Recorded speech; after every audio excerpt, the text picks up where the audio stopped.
Mr. Mike. Oh, it's Thank you. Welcome, everyone, to the LCS postgame lobby after first day of summer playoffs. I'm Shox, joined by Ender, Vedius, and, of course, Schalke's amazing. We just heard from your teammates. I just want to hear from you how you feel, what is going through your mind after that heart-wrenching 5 games. I mean, my heart is still beating like crazy because the whole series, you know, I just kept drinking like energy drinks and stuff like that just to feel like I'm focused.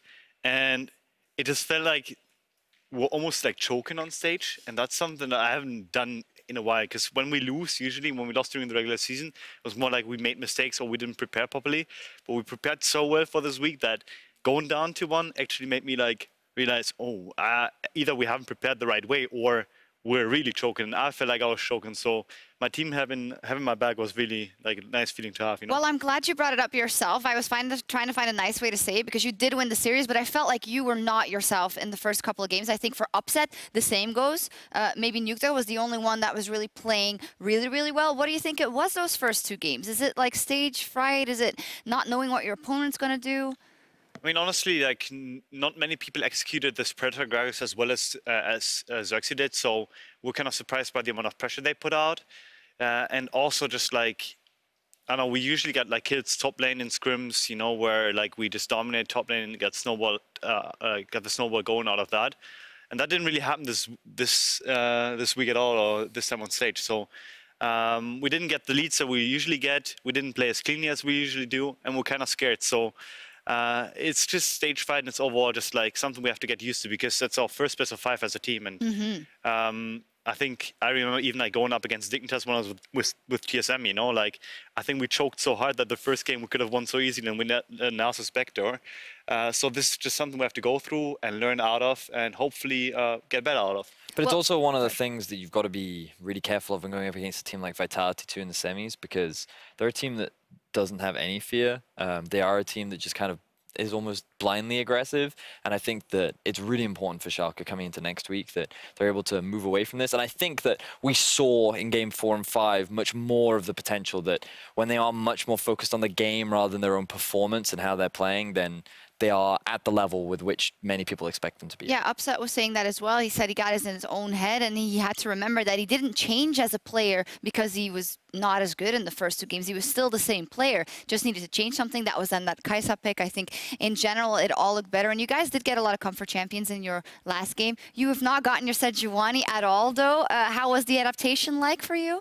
I mean, we've been spending the whole week trying to find other picks but the Sejuani because we kind of like relied on it during the regular season. So I obviously brought out like the Gragas that didn't work out as well, you know, like, but I had the Trundle and the Jarvan, and I just felt like honestly on this patch you can play a lot of things in the jungle. We saw Poppy Jungle coming out from Kikis, and there are just like so many picks that you can play if you're just comfortable on it and you feel like you can actually do a play with it.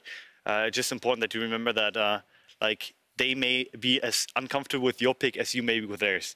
That is a good, I think, advice for everyone that going into the best of 5s. I love that this best of 5 Ender has shown us a lot of different things straight off the bat. You were so excited about the Predator Veigar, for instance, but the fact that so many picks become unlocked after 1, 2, 3, 4 games. And I think in the end, who adapted the best? Is it then Schalke, or was Schalke just better in game when it comes to picks and bans? Ooh, that's a tough one. I think that Schalke did adapt better in the sense that they figured out what worked for them and then stuck to it. In particular, like the rise in the mid lane we saw very early on, that was great for them to having that ability to play the side lane. And then they also figured out in games 4 and 5 that the Ezreal was not the pick for them because all the games were sort of leading into big team fights later on in the match. They needed more DPS, and the Kai'Sa was that. But I'm also curious from you guys, the Rise focus, is that because you just think Rise is really strong, or because you were afraid of Niski's Rise?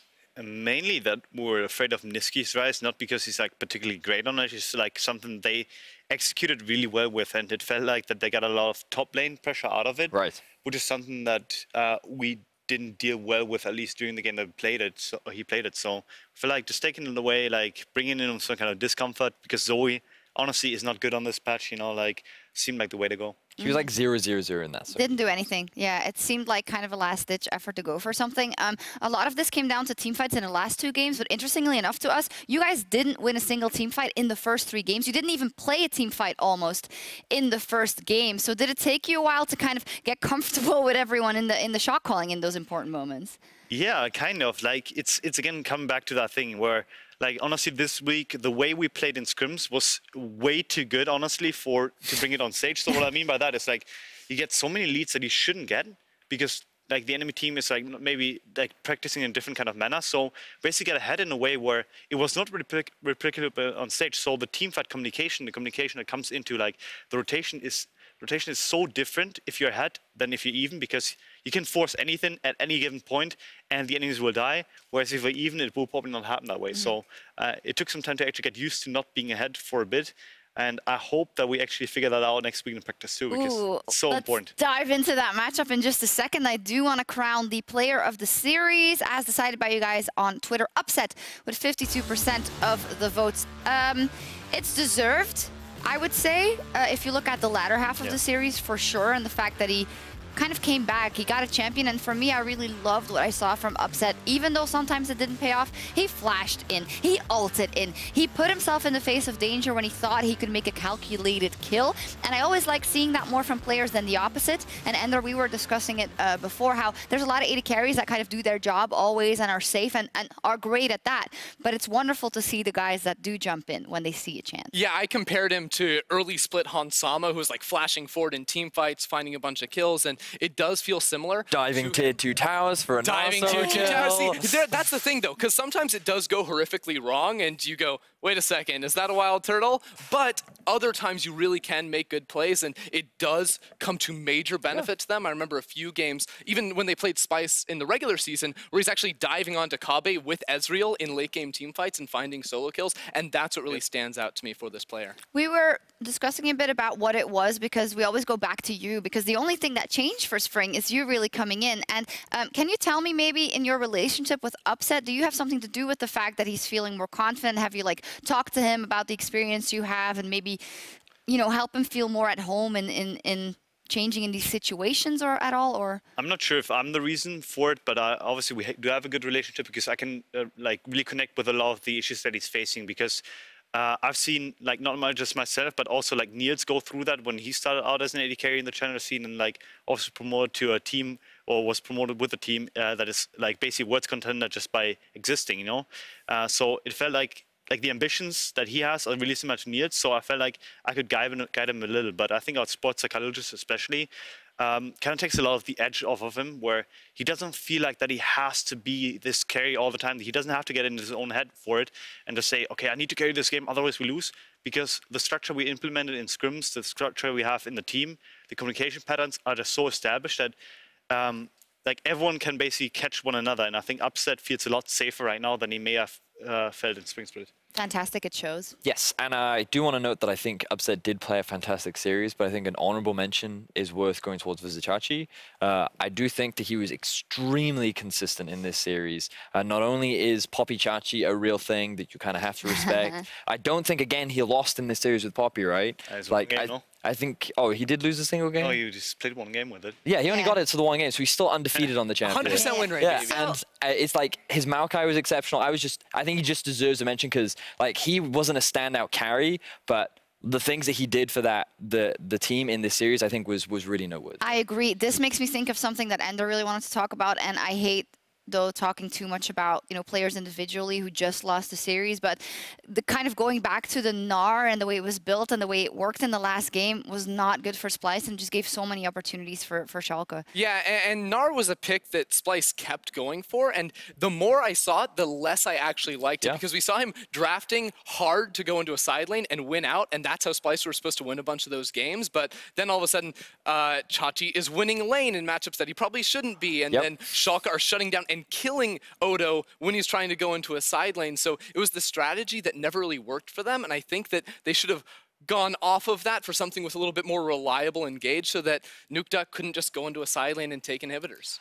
I agree. Yeah, it's one of those things that in a best of 5, so much, you have to think about so much, right? But that's when it comes down to the coach. So they'll definitely be looking at that. As a reminder, Splyce is still in the world's race. They are qualified for the gauntlet, the regional qualifier, no matter what. But unfortunately for them, they are out of playoffs. This also means that Schalke will play Vitality in the semifinals, with the winner of G2 and Misfits facing off against Fnatic due to the reseeding. Schalke, of course, has a higher seed. They go up against Vitality, and Fnatic, being the highest seed, goes up against the lowest remaining seed out of G2 and Misfits. That also means that we won't get a repeat of the spring finals, because if G2 make it versus Fnatic, one of them will get knocked out no matter what. That's cool. But now, let's talk about Vitality versus Schalke 04. Oh, amazing. This is such a great matchup because there's a lot of, I think, rivalry, innate rivalry, right? There's Attila versus Upset. There's the Kiki story versus Amazing. There's a lot of good stuff for us, but what does it feel like for you? I mean, honestly, I just don't like them, you know? Like, I don't know what to, like, I feel like that in a lot of cases, I feel like this kicker story obviously makes them, like, makes their trash talk almost look good, because they're like, they suddenly got lucky, like, in a streak, and, like, have someone that basically brings this click that just makes it work. So now, like, whatever they said before actually looks like, oh, they're prophets, you know? They knew they were going to be good, you know? So for me, it just feels like there's a lot of hot air coming in. Obviously, they make a lot of fun, too, out of it, but I personally just don't like them. You know, I think that's the team or the jungler? The team, not the jungler. I like Kickers. He's all nice. right, so you don't have anything, let's be clear, you don't have anything against the people, personality, or whatever. It's about the identity of the team and the team. Yeah, the way they brand themselves and the way they actually approach, like, a lot of things that I just don't personally connect with. Can you give an example? I mean, just, like, you know, scrims a bit, you know, where sometimes I get a bit, like, they get a bit antsy in a way where if something is not going their way, they kind of, like, you know, interact not on the proper way with the enemy team. That's something that, like, I felt personally offended by multiple times now. So for me, it's just something that I feel like I'm a douche sometimes. You know, I'm someone that's really offensive when I feel like something is not going the way that our team, like, or it's not going the way of our team. But it's more like standing in for our team. I'm not standing in for myself in a lot of cases. So I feel like in a lot of ways they're just like building their own egos up instead of the team egos. So it feels just like a personal conflict all the time, you know, that they try to almost like enact. The shadow side of that could be if you build up yourself too much and you start failing, the entire team will start failing conversely as well. However, no matter what we feel about them or how you feel about the team, they are doing fantastically. And they are looking and shaping up to be one of the strongest teams in playoffs if you take into account their final form, Verius. How do you look at this matchup stylistically? So, stylistically, I think Vitality is naturally favored just because they have an advantage in the early game. And I think that Schalke have demonstrated that early game isn't their strength, nor is it the way in which they normally play through.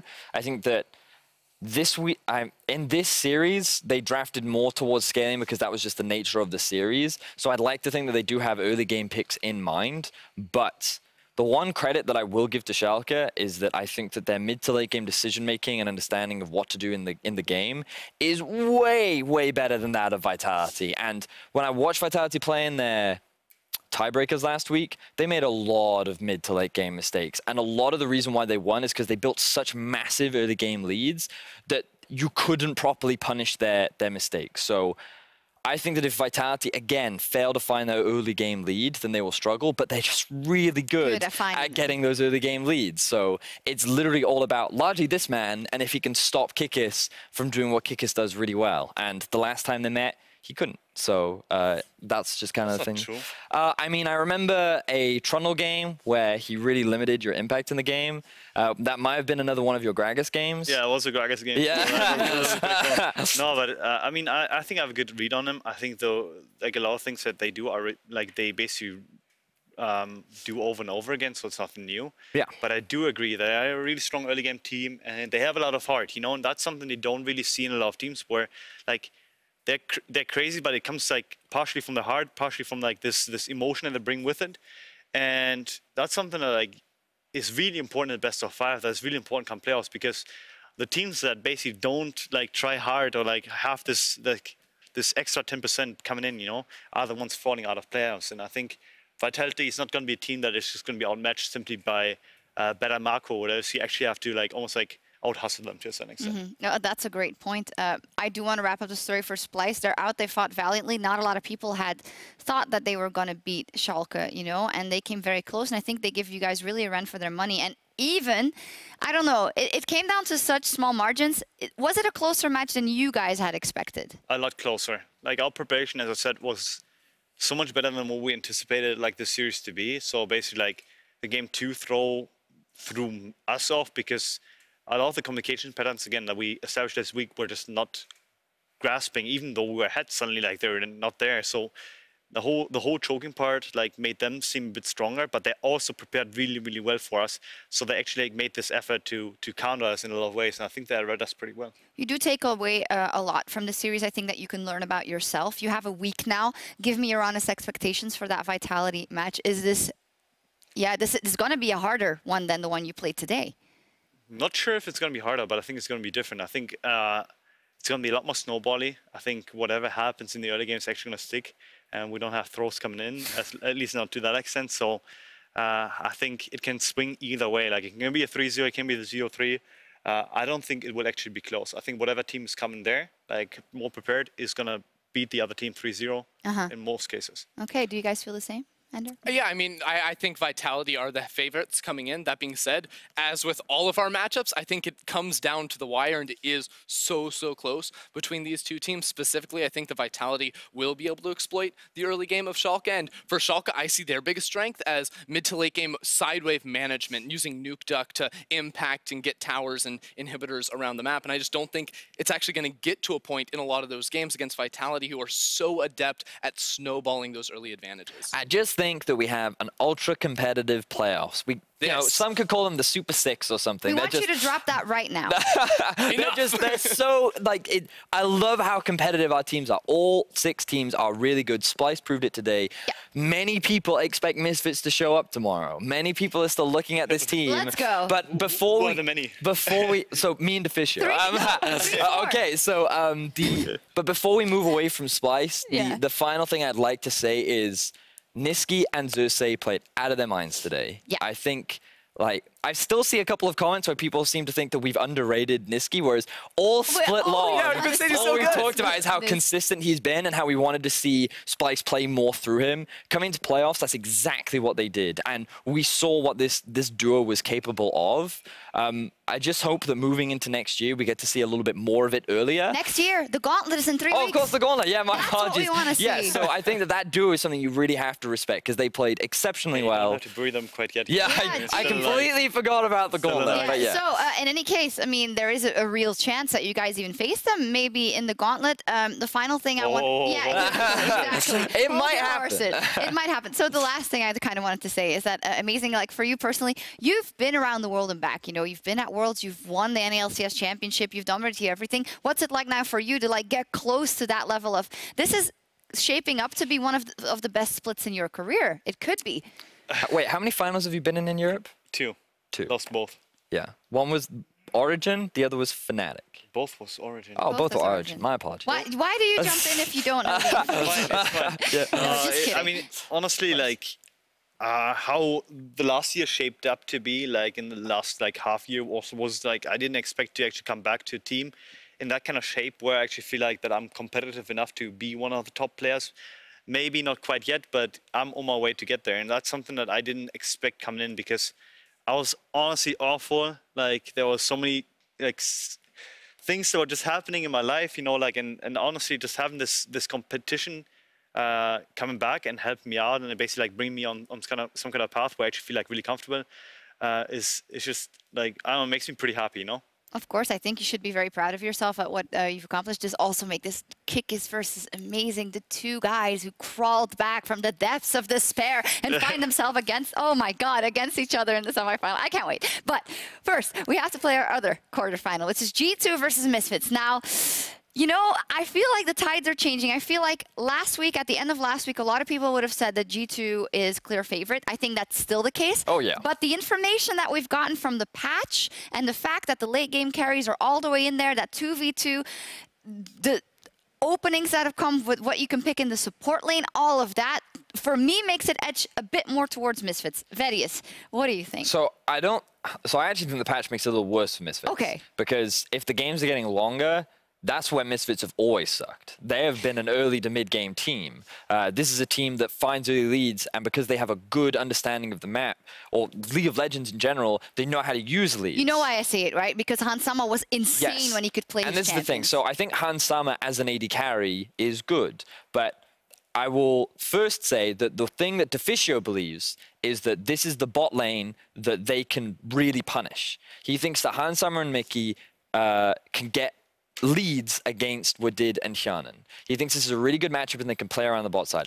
I personally am not as inclined to agree as much as Deficio believes it, just because over the last few weeks, Shannon and Wadid have been playing exceptionally. Yeah. Arguably, those are the most two consistent players that we've seen from this team over the last few weeks.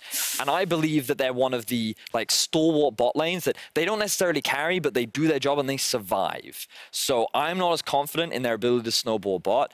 The person I have my eyes on is Senkox, because in many ways, I think that a playoff buff exists for him too, and I feel like that he just needs to figure out his champ pool. And coming into playoffs, I expect him to come in well prepared with the champs that he wants to play, and I want to see the Maxwell Senkox duo return to what it was during the early parts of the regular season. And your belief goes as far as to say that Misfits will win tomorrow? No, I expect G2 to win. Okay. But I expect it to be I expect it to be more I expect it to be like today. Just win or 3-1, 3-0? Right now, I have a prediction of 3-0 for G2. But I think a lot about it throughout the day, and so I don't know if I'm going to change that, but right now I have 3-0. Well, there are a couple of things at play here. Also, we've talked about this in the race for Superior Analyst. You have to take a risk at some point, and Ender was saying that he's edging towards this one as a risk, but how much of a risk is it to you? What does this matchup look like? Honestly, I'm not sure, because it really depends what Misfits shows up. It's that doubt, isn't it? There's so much doubt. In every single one of these predictions, I wait to the last possible second. I'm like,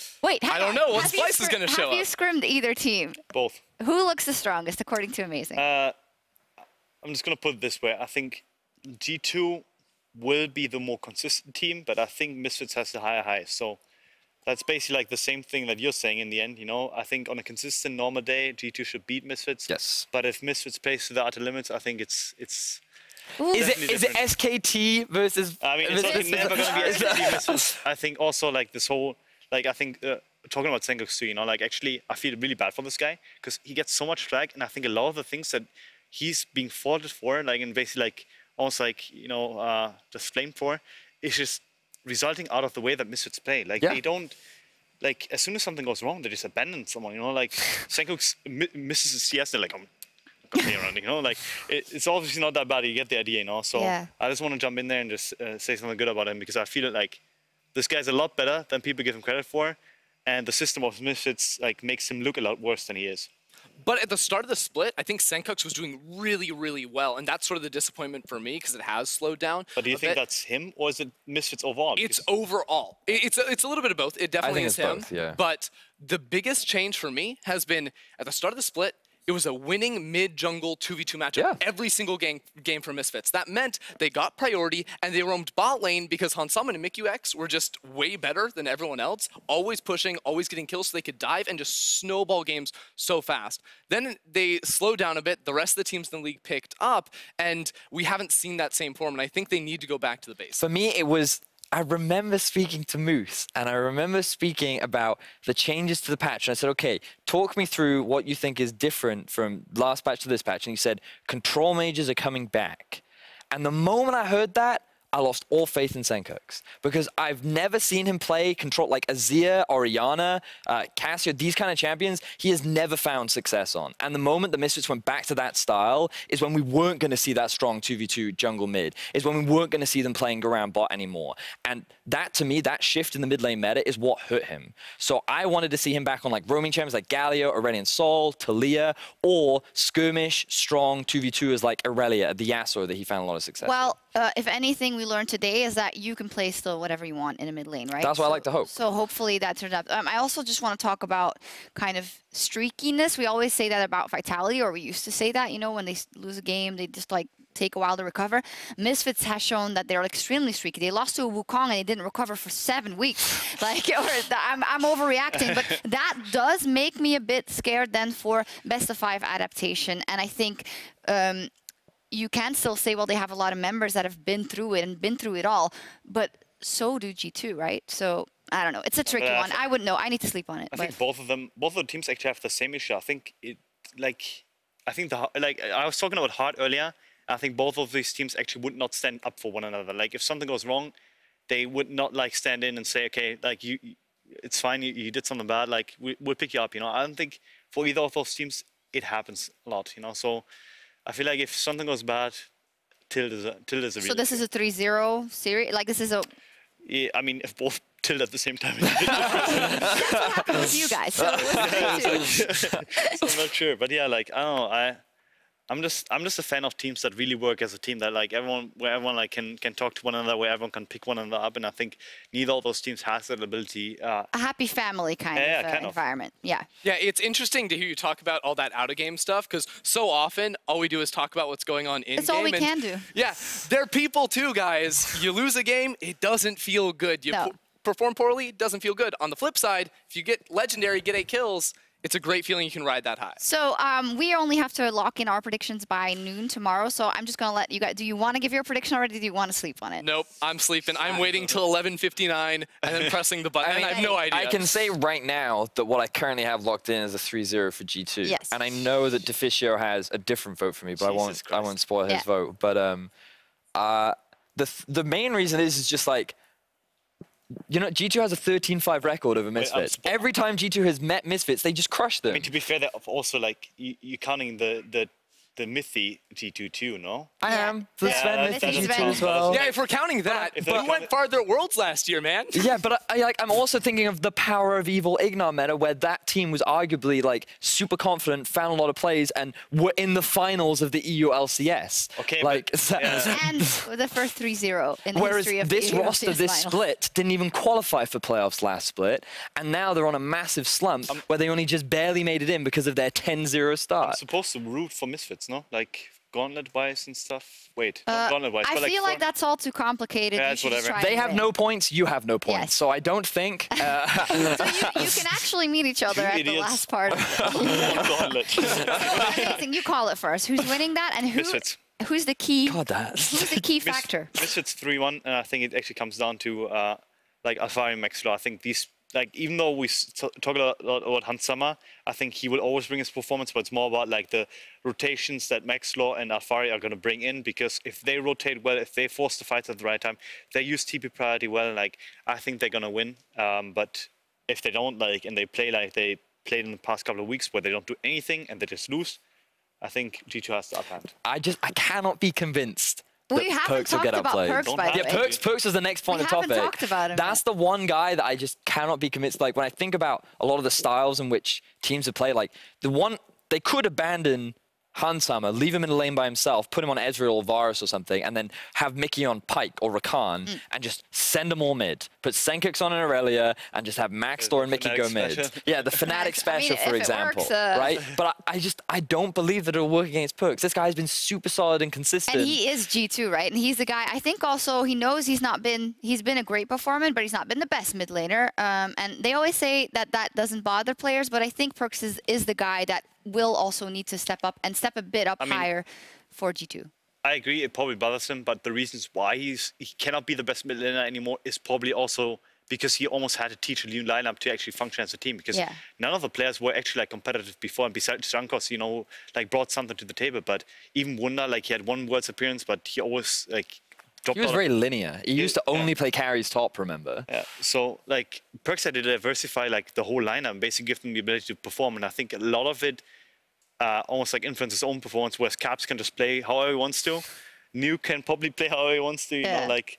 That's a great point. I hadn't thought about that. I think Perks is in a position where I think he still has like room to grow in terms of like playoff buffs, whatever it is.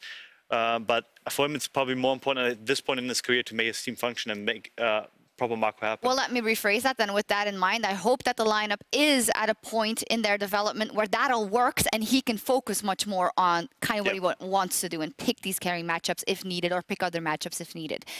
I think that's a safer way to look at it. You had a final remark? Yeah, I was just going to say that even though overall Perkz isn't the best mid laner in the LCS, I still think he's the best laning mid laner. And oftentimes he gets counterpicked, but you look at his numbers, like insane CS leads, even not including funnel games. He's getting kills, he's getting a lot of attention from the rest of his team. And I don't think you can underestimate that when you face against G2. But I also think, like, you talk about laning, he also just does it by himself too, right? Because we see some inconsistencies from Jankos, and it's just something that he builds by himself, and he doesn't rely on his team to get those leads. He is just that talented that he can generate them for himself. So Perkz will definitely be a big player to watch tomorrow.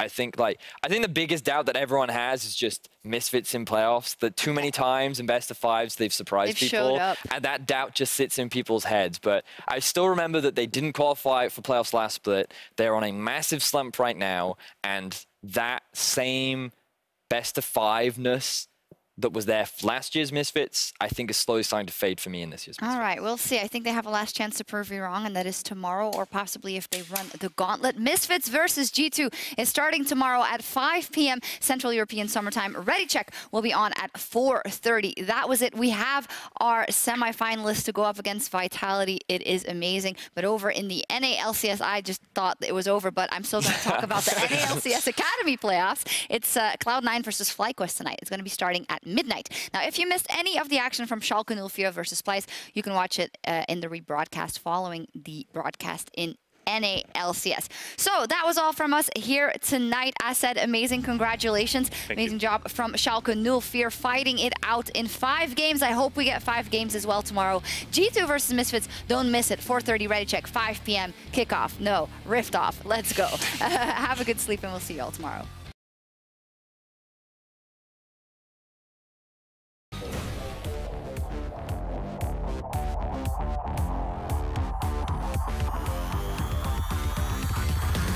Dragon down to 3,000 HP, but it's a 3v5.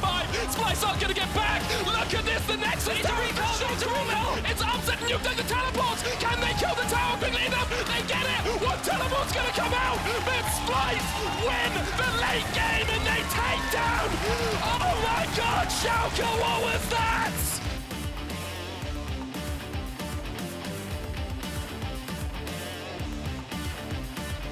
Amazing caught out in the midst of it all, and Splyce find the perfect fight. Visit Church, he tries to come into the end, upset, flashing forward. He thinks he can do something in this moment. Risky! And Splyce are going to strike back in this quarterfinal. Chachi the first to fall. Kobe was knocked back, but you need to look at Upset. He has to keep himself alive. The Narco's back, Nuke ducked down. Realm Walk used in as well. Upset getting chased off towards the bottom of the fight. This is the fight. This could be the defining moment of the series. Kobe jumps in, unleashed power, not enough. Ono gets on the back line. He takes down Nuke Duck. Amazing's dead. Chachi's gone in Splyce. They will beat you at your own game. They will take you out, and they will take the Nexus.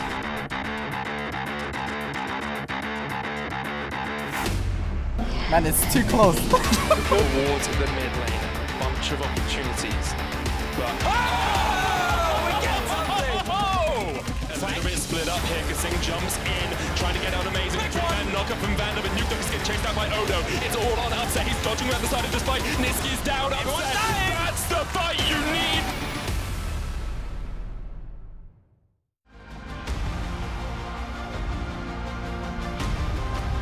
To escape, Metro Fisher does come out. Upset on the chase onto that backline. Squishy, no, and Upset will shut him down for the moment. The turn back, though, perhaps the sleep. Look at Kobe, is he gonna